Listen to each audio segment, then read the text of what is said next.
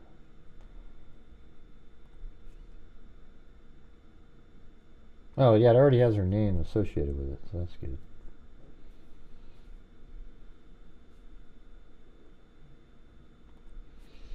Here we go. That's awesome. I think that's so cool. I didn't know they did stuff like that. Can I change the wording? Well, it just says LH planted a memorial tree in honor of Madeline Sophia Soto. It doesn't let me change it. And it says we don't need to share that we did it. So thanks, do not share.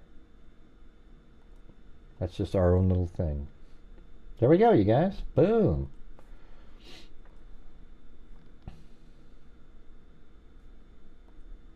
Well, here's what it said, if you guys want to see that. Your order has been processed successfully, and you will receive an email shortly from PayPal. There it is, the memorial tree, right there. Just to show it on the screen, and then we've got the...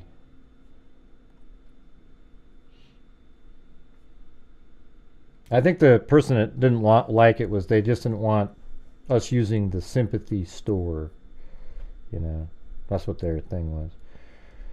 But anyways, there you go, everybody. Bam! It came in.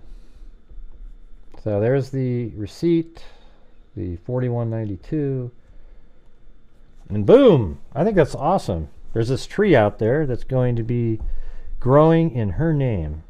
I'm sure, I don't know if they probably don't put a name on it or something like that, but there you go. An actual tree.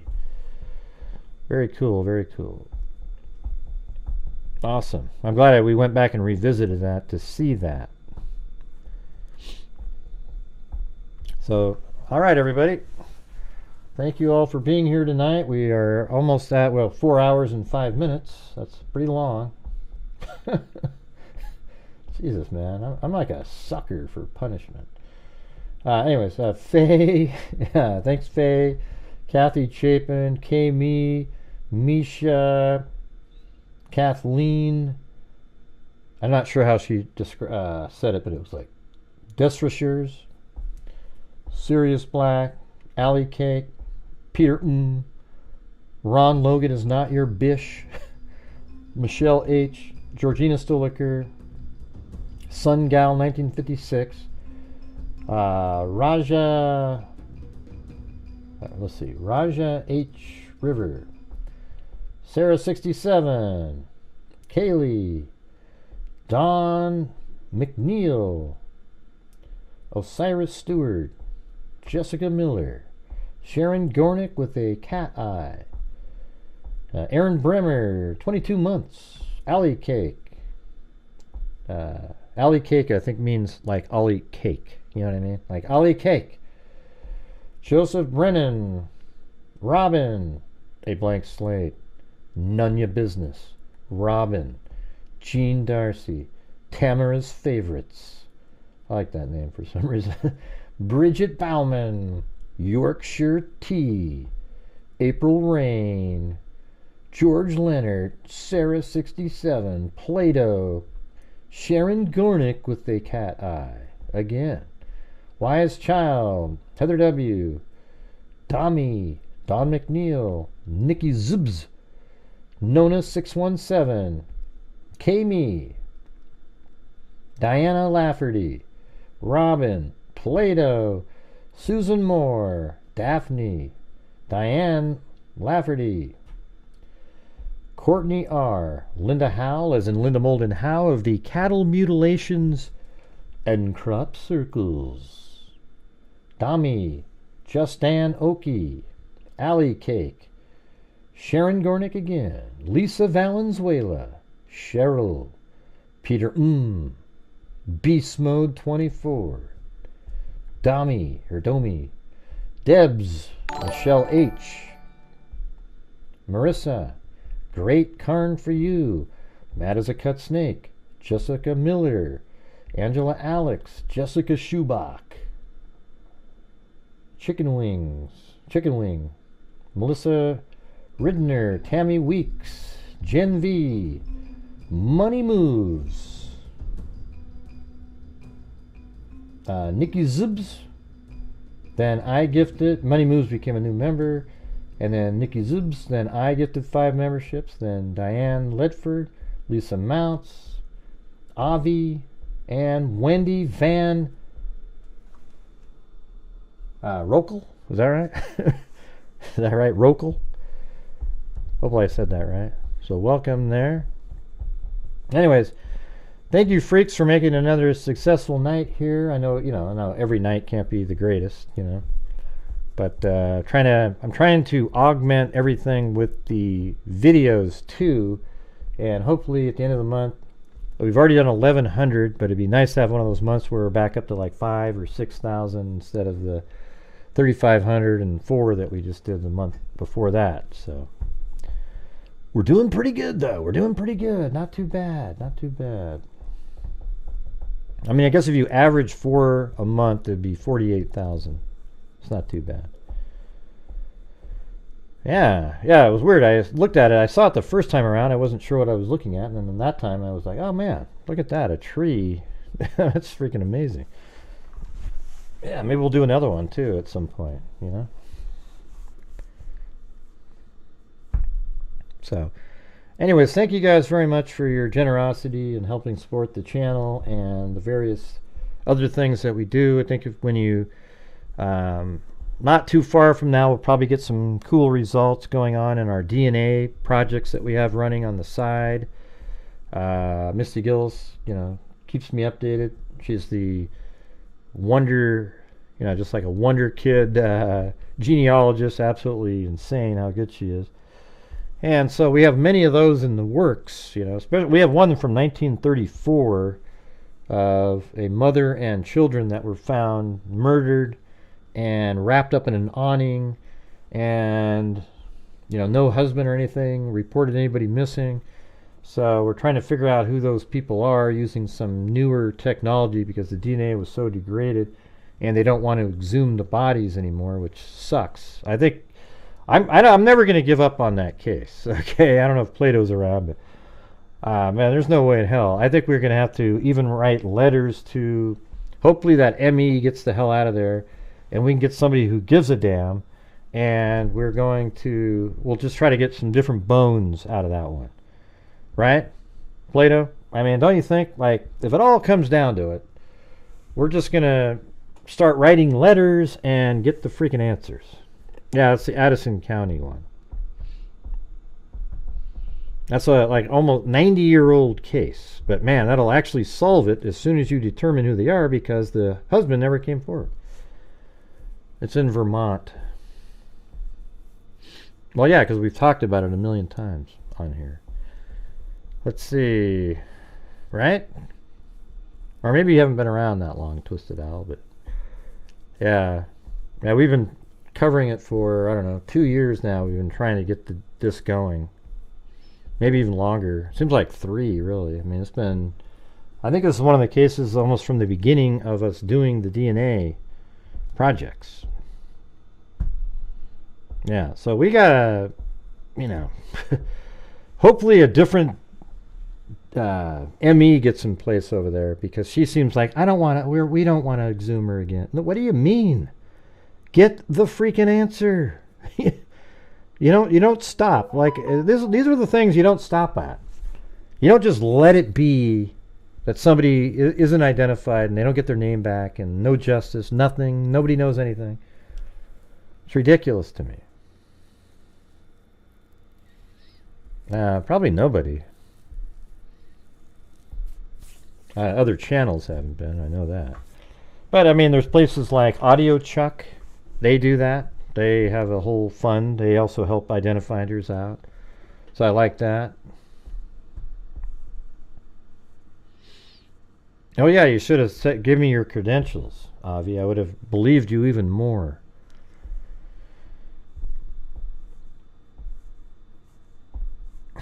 Maybe chicken wing, maybe. People say that. I think like one, kind of working through stuff, putting it together. I mean, I always think that what I'm good at is back engineering the evidence that we know of to tell a story. Have you guys ever noticed that? That's kind of like my forte. Is like back engineering the known information based on video and information and coming up with what they almost know exactly too. We don't have as much as they do, but like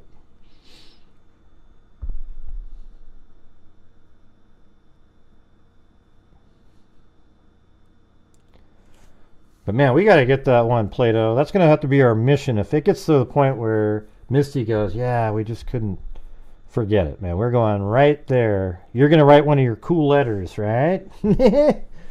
You're good at those letters, man. Write that letter and let's get it. Here's what we do. You write that letter and then we'll get it signed by like 1,000 people. How about that, Plato? Let's do that. Isn't there a place that you can do something like that? Like you put something out there and then you have a whole bunch of people sign it and then we send it in. And I'll tell you what, I would do we'd have to figure out a way where we could pay for it, okay? Actually exhuming the body and getting the bones and finding a piece of bone that has viable DNA in it. There's no way in hell I'm going to give up on that one. You can forget it. Yeah, that's right. Yeah, when you're done doing the scholar, I'm going to have to make it different next year. So I'm going to tell them we just want video entrances. I think you can do that where you have to have a video when you're on there talking and explaining it. I think you could probably tell who's telling the truth or not just through that, right? Yeah, I remember that, Plato, yeah. Oh, you already have it ready to go. Cool, all right. Yeah, let's do the video interview one next time. All right, everybody. Well, thank you very much for being here on the channel that actually makes a difference. I appreciate it. And we will see you tomorrow. So don't forget to be here for Erica Pillsbury's show regarding her daughter, Mercedes Vega, who was brutally murdered. I mean, really ridiculous shit. Bleach poured down her throat. Probably some sort of sexual act that somebody was trying to cover up. The fire, also trying to get rid of DNA, etc., etc., etc. So, all right, you guys. We'll see you tomorrow. Thank you very much for being here. And, as I always say, until next time, be safe out there. Look at that. There's Blue. He's right there. Look at that. You got to see one of them. He's probably pissed off because he didn't get to sit up on the bed with Chloe. Poor Blue. All right. Thanks, everybody. See you tomorrow. Wow, look at that little tiny true crime thing for quite a while now. And during this whole time, I have not seen one person that is a crime dissector, plug rejector. I'm a certified human lie detector. Gonna get ya. Hey, grapes, stuck in the air. If you try and play me like an old hippity, hippity, hippity, hippity, hippity, hippity, hippity, hippity. is my Hippity, nectar. hippity, hippity, hippity, hippity. Look at hippity, hippity, hop. And I'm always gonna be a pup protector. Don't you stop your funny, yeah. Pop on the pot. And I'm meaner than a spectre with a vector on his pector. With all respect, y'all. Just remember I've a temple fucking check ya. I have no agenda. I'm no pretender. And I'll serve it to you straight without a blender.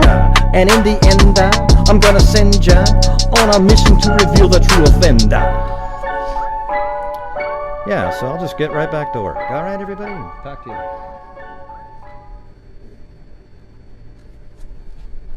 Uh-oh. People want to do... I'll do one song worth of flyby, okay? That's it. That's it. Just one song. I'm exhausted. All right, which one is it? Oh, wait, it's called Furious Freaks, if you can believe that. We're called the Freaks, and the song that we play while we're doing the flyby is called Furious Freaks. Now, what are the odds of that, huh? All right, here we go.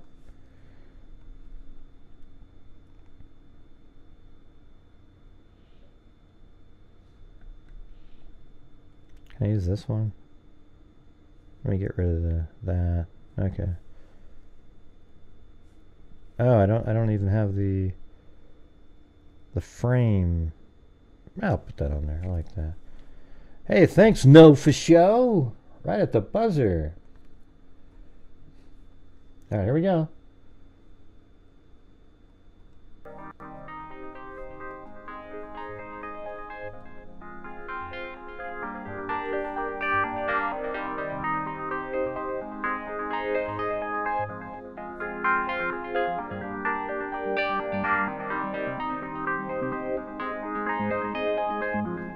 It's like a city.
Okay, one more time, everybody. One more time.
and Taylor just vomited.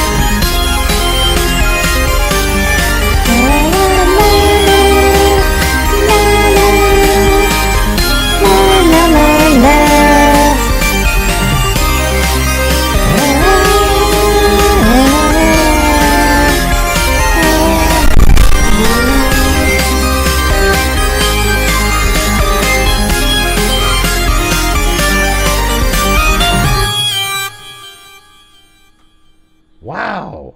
Look at that, everybody. That is the Nebulae Igluglug Laglag.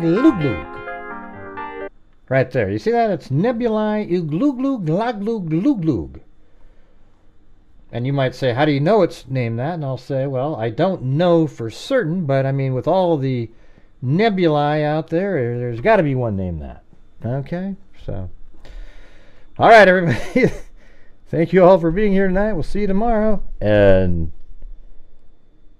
be safe out there. Good night, everybody.